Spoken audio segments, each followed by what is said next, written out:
Satu anak Tuhan yang akan bersaksi di atas mimbar ini, yang wajahnya nggak asing lagi, sering kita lihat, ya, mantan pembawa acara berita dan juga jurnalis, dan saat ini menjabat sebagai Wakil Ketua Dewan Pembina Partai Solidaritas Indonesia. Bapak Ibu boleh bangkit berdiri bersama, kita sambut dengan tepuk tangan yang hangat Miss Grace Natali, untuk boleh memberkati kita dalam kesaksian hidup. To God be the glory, come on, berikan tepuk tangan bagi Allah kita.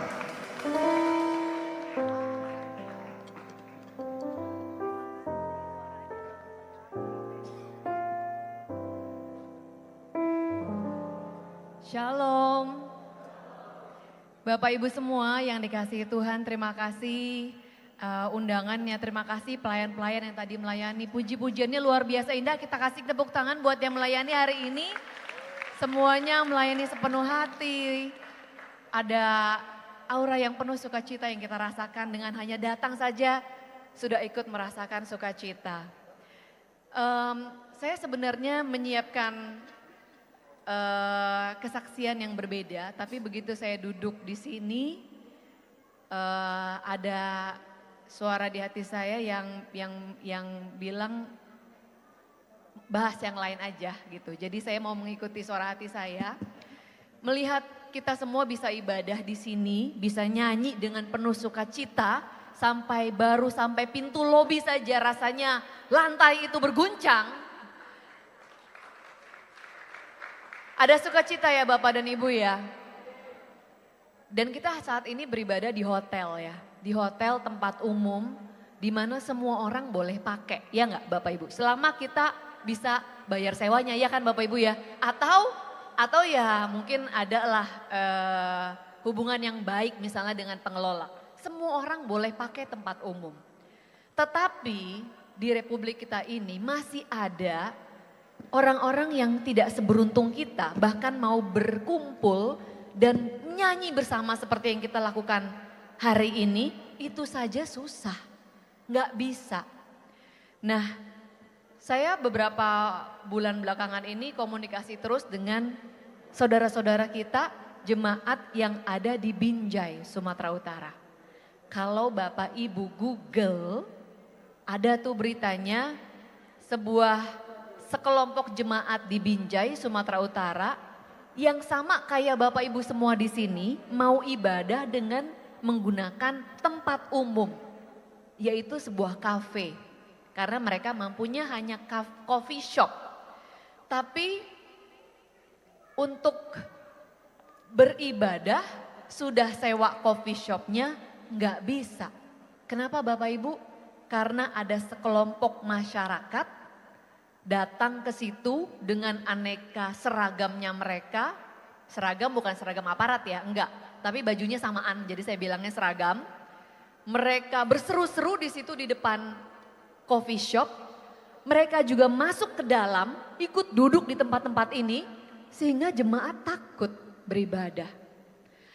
Ini situasinya sudah berlangsung beberapa bulan, sampai sekarang masih terjadi. Kalau kita cek peraturannya memang sih belum ada izin rumah ibadah. Tapi kalau tempat umum kayak gini kan nggak perlu izin rumah ibadah. Kecuali mau betul-betul membangun rumah ibadah. Nah ini sudah dikomunikasikan ke pemerintah setempat. Tetapi pemerintah setempat agak segan kayaknya dengan kelompok masyarakat ini. Dan akhirnya pemerintah setempat mengeluarkan surat rekomendasi atau surat agar mereka ini pindah saja gitu. Jadi jangan dipaksain deh gitu ya. Minggu depan kami akan ke sana rencananya Bapak Ibu. Kita rame-rame mau ke situ lintas agama dan kita ingin memperkuat mereka yang ada di sana. Nggak tahu akan ketemu masanya atau enggak, jadi mohon doanya ya yang terbaik. Tapi kita ingin memberikan penguatan, kita ingin ketemu juga sama wali kotanya atau bupatinya supaya kadang-kadang yang namanya pemerintah itu perlu penguatan juga Bapak Ibu. Makanya perlu silent majority itu agar tidak silent lagi. Supaya kebenaran itu bisa ditegakkan. Nah kenapa saya cerita begini Bapak Ibu, kenapa saya sharing begini? Saya cuma mau bilang bahwa di negara kita ini tidak semua masalah itu salahnya presiden. Presiden udah bagus, tapi kalau pemerintah daerahnya nggak mau bertindak seperti yang terjadi di Binjai, maka nggak akan bisa apa-apa Bapak dan Ibu.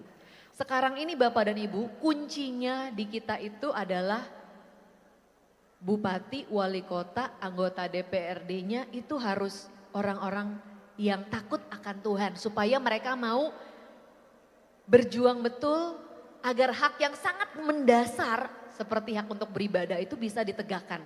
Kuncinya di situ, undang-undangnya udah ada, tapi kalau pemerintahnya tidak mau menegakkan, maka percuma. Seperti yang sekarang sedang terjadi di Binjai, Sumatera Utara.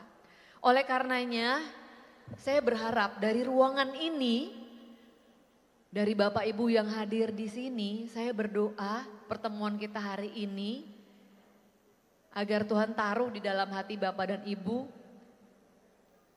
suatu benih, suatu bibit untuk mau melayani di sektor publik. Macam-macam, bisa jadi apa aja sebenarnya, nggak mesti jadi anggota dewan juga. Mungkin berkarir atau melayani di bidang kehakiman. Kita butuh hakim-hakim yang adil, yang berani, yang nggak terima uang.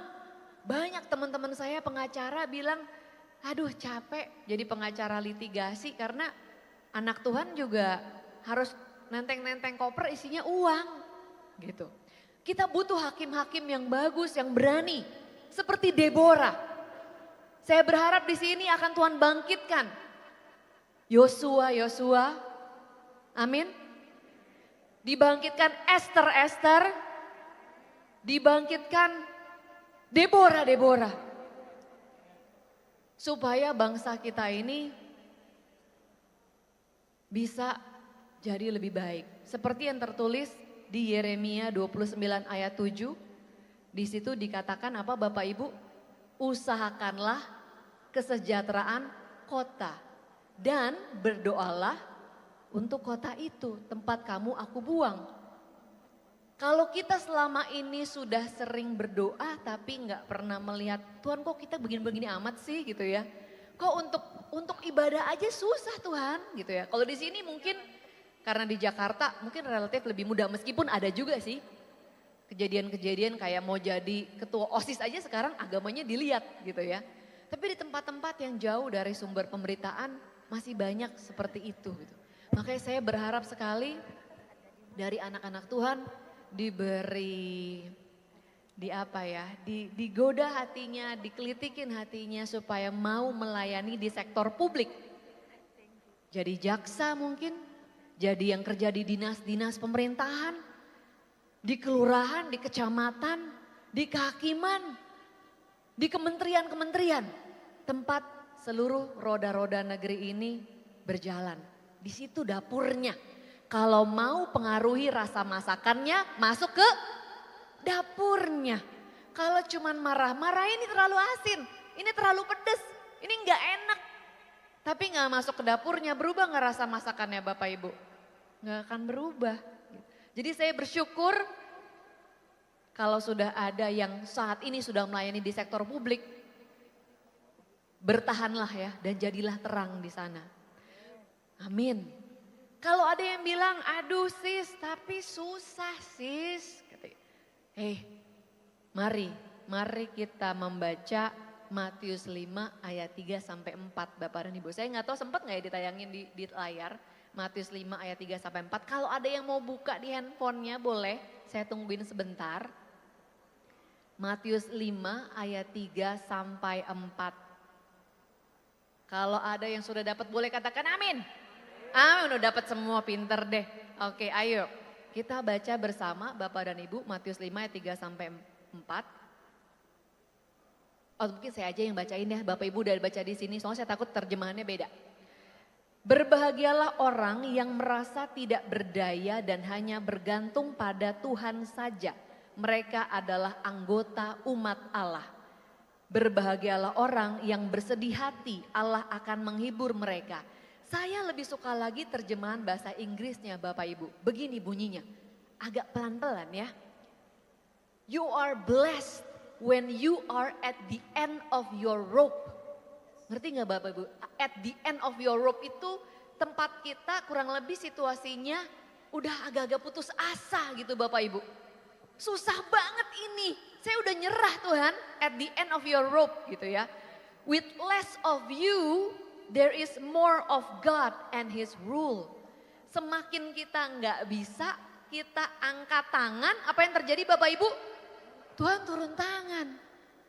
Terus ayat keempatnya, you are blessed when you feel you have lost what is most dear to you. Kamu justru diberkati ketika kamu merasa kamu udah kalah. Ketika semua yang berharga itu kita udah gak punya lagi. Only then, hanya ketika itu can you be embraced by the one most dear to you. Hanya ketika itu barulah kita bisa merasakan pertolongan Tuhan. Bapak dan Ibu, pernah gak kita punya saat-saat di mana kita itu lagi kesulitan, lagi punya masalah, kayaknya gak mungkin ada yang bisa tolongin kita.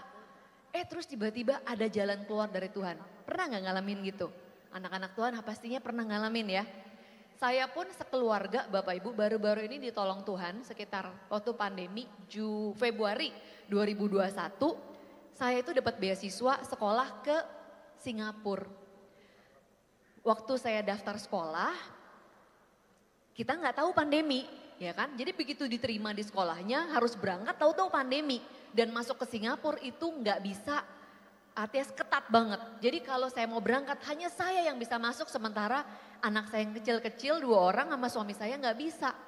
Saya udah nangis setiap hari Bapak dan Ibu setiap kali doain ini Tuhan gimana saya nggak mau ninggalin anak saya demi buat sekolah mendingan nggak jadi dia beasiswanya gitu ya. Singkat cerita akhirnya di bulan Desember 2020 saya harus kasih keputusan untuk ke sekolah, saya mau berangkat atau enggak. Saya bilang sama sekolahnya, saya enggak jadi ya, saya enggak berangkat. Saya bilang, karena suami saya enggak bisa berangkat. Saya bilang, anak-anak juga enggak bisa.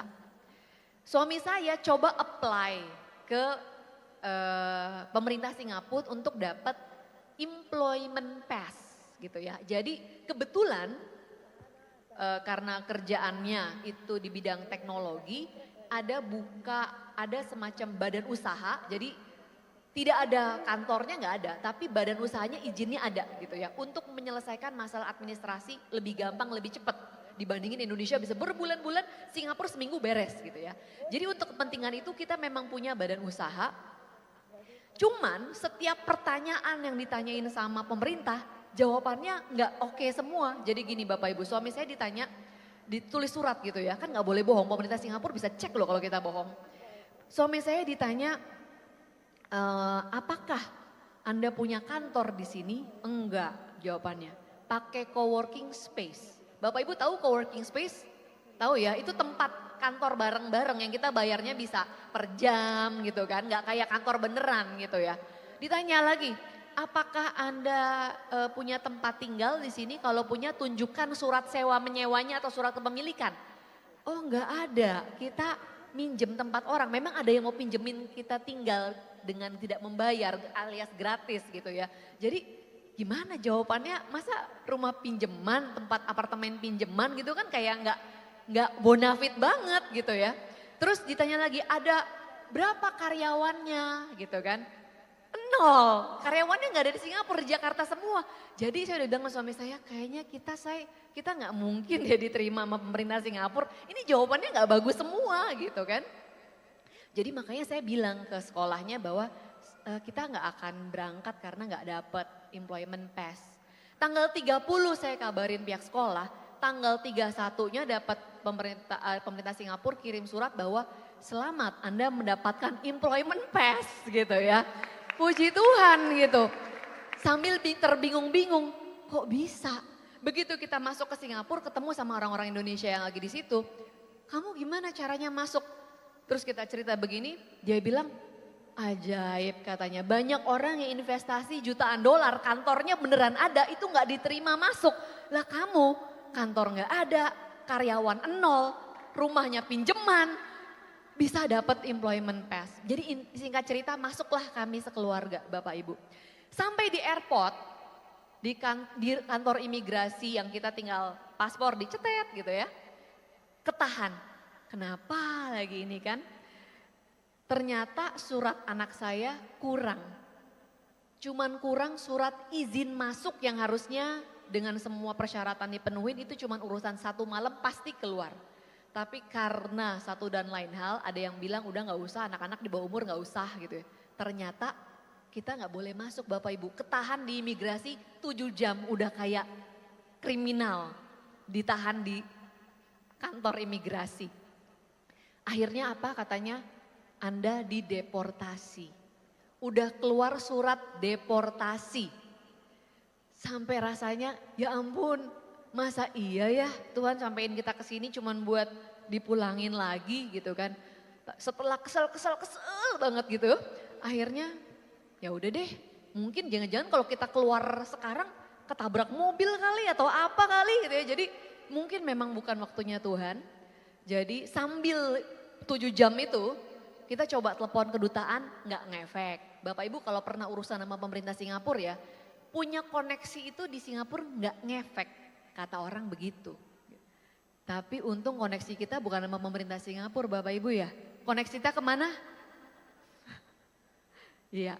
Jadi singkat cerita ada satu orang temennya temen lagi makan malam sama Menteri Tenaga Kerja Singapura. Employment pass-nya suami saya dikeluarin oleh Menteri Tenaga Kerja. Ketika itu Menteri Tenaga Kerjanya perempuan, ibu-ibu. Diteleponin temen ini, gak ngangkat-ngangkat. Karena memang lagi makan malam sama menteri, gak sopan banget ngangkat telepon. Akhirnya ketika dia berhasil angkat telepon, udah selesai makan malamnya. Menterinya udah pulang, dianya juga udah pulang.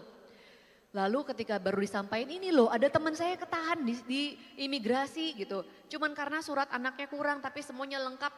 Dia udah bilang saya nggak janji apa-apa ya karena di Singapura itu koneksi nggak ngefek gitu ya. Lalu dia coba telepon, nah nggak tahu berhasil apa enggak kami sudah digiring ke hotel di bandara. Lengkap dengan security, bener-bener kayak penjahat gitu. Jadi sampai di lobi hotel, udah mau masuk, check in, tiba-tiba petugas yang ngawal kita terima di walkie talkie, apa bla bla bla, hello gitu. Terus dia melihat ke kita, melihat ke yang ngawal, dia bilang, oke, release them, lepaskan mereka katanya.